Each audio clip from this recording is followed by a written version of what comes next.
खबरें विस्तार से आपको बताते हैं और आगे का एजेंडा की शुरुआत दक्षिण कोरिया से आज सुबह आई एक बड़ी खबर के साथ करेंगे। दक्षिण कोरिया में एक विमान हादसे का शिकार हुआ और इसमें 179 यात्रियों की अब तक मौत की जानकारी मिल रही है। क्रैश होते वक्त हादसे की तस्वीरें कैमरे में कैद हुई हैं, वीडियोस लगातार सामने आ रहे हैं।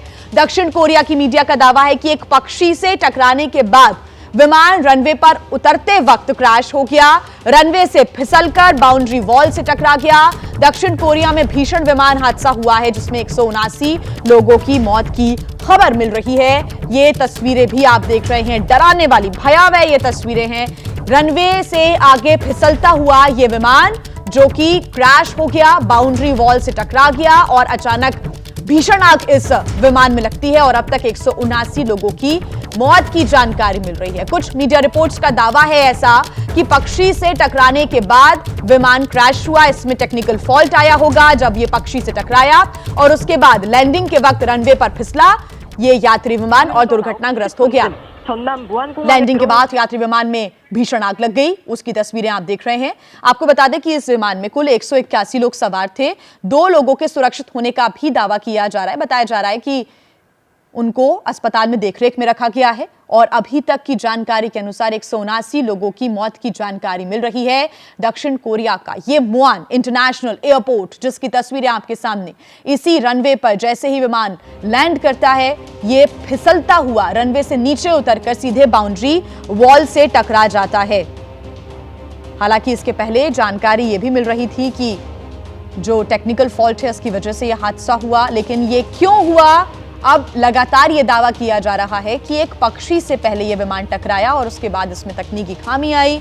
लैंडिंग के वक्त यह फिसल गया, रनवे से नीचे उतर के सीधे बाउंड्री वॉल से टकरा गया और भीषण आग इसमें लगी। ये तस्वीरें आप देख रहे हैं, 2 तस्वीरें।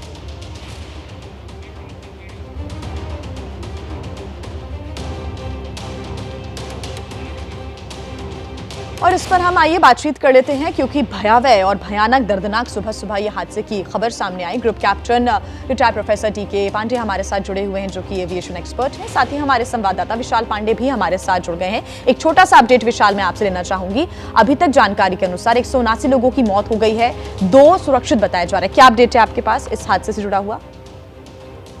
देखिए जी, 175 यात्री इस विमान में सवार थे और 6 क्रू मेंबर्स थे और अभी तक जो जानकारी सामने आ रही है 179 लोगों की मौत हो चुकी है। सिर्फ 2 लोगों को बचाया जा सका है और क्योंकि ये जो विमान था इस विमान ने बैंकॉक से उड़ान भरी थी और मुआन एयरपोर्ट पर ये लैंडिंग के वक्त ऐसा बताया जा रहा है कि पहले एक पक्षी टकराता है और उसके बाद लैंडिंग गियर में कुछ कमी आ जाती है जिसकी वजह से ये विमान आगे चलकर पूरी तरह से अपना नियंत्रण खो देता है और इस प्लेन में आग लग जाती है। लगभग 179 लोगों की मौत अब तक हो गई है और जो मुआन एयरपोर्ट है उसे बंद किया गया है। फिलहाल जांच के आदेश भी दिए गए हैं और जिस जेजू एयरलाइंस का ये विमान था उसने अभी पूरी जानकारी नहीं दी है कि आखिरकार एग्जैक्ट क्या कारण था इस इतने बड़े हादसे का, लेकिन फिलहाल जारी है और एयरपोर्ट पर अभी भी ये कहा जा सकता है कि जो स्थिति है जो जिनके लोग इस प्लेन में सवार थे उनके लोग भी काफी चिंतित है इस समय और ये कहा जा सकता है कि एग्जैक्ट कारण क्या है इसके लिए थोड़ा इंतजार करना होगा। बिल्कुल, इस घटना का जो वीडियो है वो लगातार सुबह से ही सामने आया है, डराने वाला ये वीडियो है। विशाल बने रहिएगा आप हमारे साथ। प्रोफेसर टीके पांडे जी, आपका रुख मैं करूंगी एज ए एविएशन एक्सपर्ट। इस हादसे से जुड़े हुए वीडियोस आपने देखे होंगे। रनवे पर जैसे ही लैंड ये विमान कर रहा होता है फिसल कर सीधे बाउंड्री वॉल से टकरा जाता है। इसको आप कैसे देख रहे हैं? टेक्निकल फॉल्ट बताया जा रहा है, हालांकि जांच होगी, खुलासा होगा, लेकिन ये बताया जा रहा है कि एक पक्षी से टकराने के बाद कहीं ना कहीं तकनीकी खामी आई।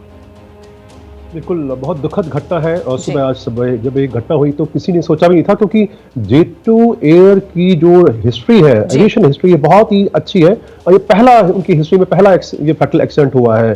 और मैं बता दूं लोगों की, दर्शकों की जानकारी के लिए कि मॉन इंटरनेशनल एयरपोर्ट, ये मॉन जो है साउथ कोरिया के साउथ में है और लगभग सियोल के लगभग 300 किलोमीटर साउथ में है। अब ये घटना जब होती है तो उसके पीछे जो है कई कारण हो सकते हैं, लेकिन अभी क्योंकि सबसे प्राथमिकता जो दी जाती है वो जीवन को या लाइफ को सेविंग को दी जाती है। 80 आदमियों का अग्निशमन क्रू जो है वो बहुत मुस्तैदी से लगा हुआ है, और कहा जा रहा है कि 2 पैसेंजर और 2 जो है फ्लाइट क्रू के मेंबर भी बचा लिए गए हैं। तो अभी एग्जैक्ट आंकड़े भी ऑफिशियली आना बाकी हैं, लेकिन जो खबरें छन के आ रही है वो यही कही जा रही है कि लगभग 2 क्रू है और 2 पैसेंजर बुलाए गए हैं, बचा लिए गए हैं। इसमें 173 कोरिया मूल के लोग थे और 2 थाई थे। और जहां तक बात है इसके कारणों की, तो कारण में जहाज देखिए बोइंग 777 बहुत ही बढ़िया जहाज है, क्योंकि कंप्यूटर एडेड डिजाइन ये जहाज है और पहला जहाज है जिसको कंप्यूटर एडेड डिजाइन बनाया गया। नॉर्मली फाइटर एयरक्राफ्ट जो है वो कंप्यूटर एडेड डिजाइन के द्वारा बनाए जाते हैं, और इसका रिकॉर्ड अच्छा है, जैसे मैंने पहले इसका जिक्र किया। और इसमें जो चिड़िया की बात हो रही है, बर्ड हिट की, देखिए बर्ड हिट होती है तो शायद थोड़ा बचने की उम्मीद हो सकती थी, क्योंकि जहाज जो है वो लैंडिंग के प्रोसेस में था। ये कहा यह जा रहा है कि कुछ चिड़िया 1 या 2, इसका अभी सही फिगर नहीं आ पाया है, वो उनके सिस्टम में चली गई थी। सिस्टम में जाने के बाद जो लैंडिंग गियर होता है जिसकी बदौलत जहाज रनवे पर सेफली उतरता है, वो जो है बाहर पूर्णतः निकल नहीं सका और वो बेली लैंडिंग हुई और नीचे घिसता हुआ चला गया, जिसे कहा जाता है। आपने देखा होगा क्लिप में दिखाई दे रहा है, उसकी जो लैंडिंग व्हील्स है वो दिखाई नहीं दे रहे हैं। जी, जी। तो ये उसके बाद रनवे के दाईं तरफ फिसलता चला गया और जाके जो बाउंड्री वॉल है उससे टकराया, और फिर उसके बाद जो घटना है वो जो हमारे सामने सर मेरा एक सवाल है, बहुत सारे रिस्क फैक्टर्स होते हैं, लेकिन उन रिस्क को कम करने की कोशिश भी होती है। आपने कहा कि जो लैंडिंग व्हील्स थे वो नहीं खुले होते, अच्छे से नहीं खुले, इसी वजह से वो ऐसे फिसलते हुए चला गया और वो दिख भी नहीं रहे हैं हमको वीडियो में। लेकिन कई बार उसको हम देखते हैं कि जो मेरा नॉलेज है कि एयर में ही उसको खोलने की कोशिश होती है, और अगर वो नहीं खुलते हैं तो उसको लैंड नहीं किया जाता है। क्या यहाँ पर थोड़ा सा चूक हो गई है क्या सर, आप बताएं। देखिए कई संभावनाएं देखिए हो सकती हैं। मैं ये नहीं कहूंगा कि चूक हुई नहीं हुई, क्योंकि बहुत बड़ा ये फैक्टर है, और बिना किसी पुख्ते सबूत के बाबत ये कहना मुश्किल है। लेकिन जो संभावनाएं होती हैं कि निश्चित रूप से कोई नहीं चाहता कि कोई जहाज जो है दुर्घटनाग्रस्त हो। जी, जी। और निश्चित रूप से जो मैनुअल जो एफर्ट होते हैं, एक तो होता है कि हाइड्रोलिक तरीके से लैंडिंग गियर को नीचे किया जाता है, उससे नहीं हो पाता, तो उसके मैनुअल जो गियर नीचे सिस्टम होता है उसको नीचे प्रेस करके और देखते हैं कि वो नीचे आ जाए। लेकिन इसके बावजूद अगर नहीं हो रहा है तो इसका मतलब वो टेक्निकली ज्यादा जो है कठिनाई होगी, विषम परिस्थिति थी, तभी वो नीचे नहीं आ पाया। अब बसता है कि आप जब ऐसी दशा में हैं तो किस परिस्थिति में है, क्या आप पर्याप्त ऊंचाई पे हैं, या लैंड कर रहे हैं, या टेक ऑफ कर रहे हैं। मैं दर्शकों की जानकारी के लिए बता दूं कि अधिकतर जो फैटल एक्सीडेंट हुए हैं वो 30% एक्सीडेंट जो है एक मोटे मोटे आंकड़े के हिसाब से वो टेक ऑफ के दौरान हुए हैं, जबकि 45% जो है वो एक्सीडेंट लैंडिंग के दौरान हुए हैं। तो अगर मुझे जो लगता है, मेरा आंकलन ये है कि जब वो लैंड करने के लिए अप्रोच में आ रहा होगा तब ये बर्ड हिट की संभावना, क्योंकि बहुत ऊंचाई पर बर्ड बहुत जल्दी नहीं मिलते हैं, तो ये लगभग 3-3.5 किलोमीटर की ऊंचाई के ऊपर ये बर्ड हिट की जो संभावना बात की जा रही है, और बर्ड उसके सिस्टम में चला गया है। और उसके बाद ये जब नीचे आना शुरू किया तो उसके पास इतना समय नहीं है कि वो घूम के दोबारा जा सके। और जो है होता क्या है, 2 ऑप्शन होते हैं, या तो आप बेली लैंडिंग करिए जो इसमें देख रहे हैं हम लोग, और तीसरा होता है कि आप दोबारा टेक ऑफ कर ऊंचाई पे जाइए और देखिए कि और क्या कर सकते हैं। टेक्निकली आप हाथ पांव मारिए कि भाई अंतिम समय मरता क्या नहीं करता, कुछ करूंगा मैं। लेकिन दोनों में संभावनाएं बचने की बहुत ही कम होती हैं, लेकिन प्रयास निश्चित रूप से आदमी करता है कि शायद बात बन जाए।